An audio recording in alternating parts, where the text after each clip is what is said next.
இங்க யாரெல்லாம் மனைவிக்கு நெயில் பாலிஷ் வச்சு விட்டுருக்கா? சும்மா சொல்லுங்க. நகை கட் பண்ணி விட்டுருக்கீங்களா யாராவது? பணிவிடை வழியா ஒரு காதல் இருக்கு. ஆண் அதை செஞ்சுதான். எல்லாரும் முரட்டு ஆண் கிடையாது. வெறும் காமத்துல மட்டும் ஒரு ஆணும் பெண்ணும் தொடர்ந்து நம்ம இது பண்ணிட முடியாது.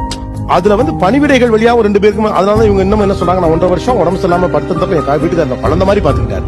பணிவிடை வழியா தான் காதல் ஒருத்தருக்கு ஒருத்தர் வருது. ரைட்டா? அத நாம வந்து அது நான் செய்ய மாட்டேன் நீ செய்யி, நான் ஆண்களுக்கு தான் சொல்றேன். நான் ஆம்பளை இதை செய்ய மாட்டேன்னு நீங்க கிளைம் பண்ண முடியாது.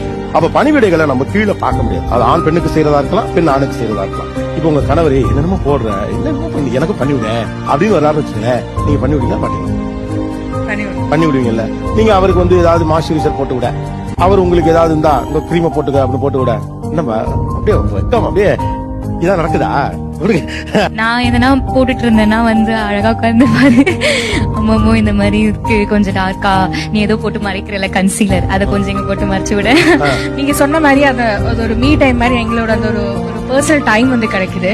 நான் இதுதான் போடுவேன், இந்த கடலை மாவு அந்த மாதிரி தான் போடுவேன். சோ 2 பேரும் போட்டிருந்தோம். சோ அதை பார்த்துட்டு என் அத்தை என்ன சொன்னாங்கன்னா, லைக் அவங்களுக்கு அது பிடிச்சிருக்கு, பெரியவங்களுக்கே பிடிச்சிருக்கு. கையில மருதாணி வச்சு விட ஆசைப்படுவாங்க. நான் கை பிடிச்சி மருதாணி வைக்கும் போது நல்லா பிடிச்சிருக்கு, நீ கை பிடிச்சி வச்சு விடும் போது நல்லா இருக்கு கையில அப்படின்னு ஒரு சந்தோஷமா அவங்க ஃபீல் பண்ணும்போது சந்தோஷமா இருக்கும். உங்களுடைய சிலபஸ் படி ஆம்பளை மருதாணி வச்சுக்கிட்டா கெத்தாவே இருக்காதுல்ல? ஆமா சார். அப்படியே மருதாணி வச்சுக்கிட்டீங்க. ஒய்ஃப் வைக்கணும். Love sir. லவ்